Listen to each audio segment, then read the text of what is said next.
Welcome back. Today, we're discussing a crucial topic in critical care.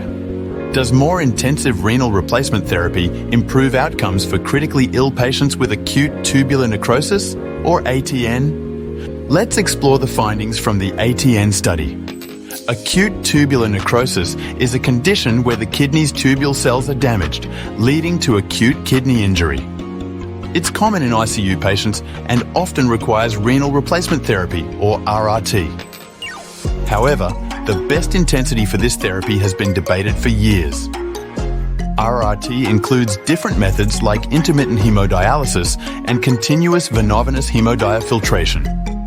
The ATN study compared intensive RRT to conventional, less intensive RRT to determine which is more effective in treating patients with acute tubular necrosis. The 2008 ATN study involved over 1,100 ICU patients with ATN. These patients were randomly assigned to either intensive RRT or conventional RRT. Intensive therapy included more frequent treatments and higher flow rates compared to the conventional approach.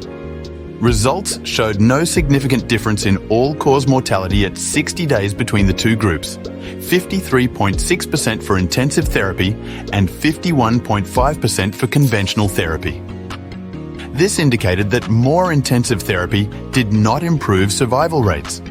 The study also found no improvement in renal function or non-renal organ dysfunction with intensive therapy. In fact, intensive RRT was associated with more frequent hypertensive episodes, which can complicate treatment and patient recovery. Concerns about the generalizability of the ATN study led to the renal study. This study also found no survival benefit with intensive therapy in a broader population.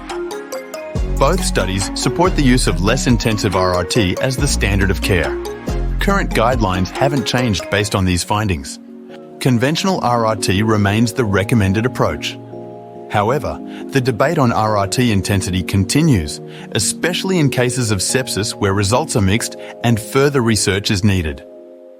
In summary, the ATN study shows that more intensive RRT doesn't improve outcomes for critically ill patients with ATN compared to conventional therapy and may lead to more complications.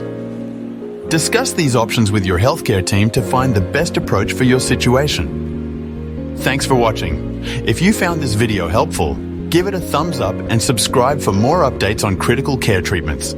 See you next time. Stay informed, stay healthy.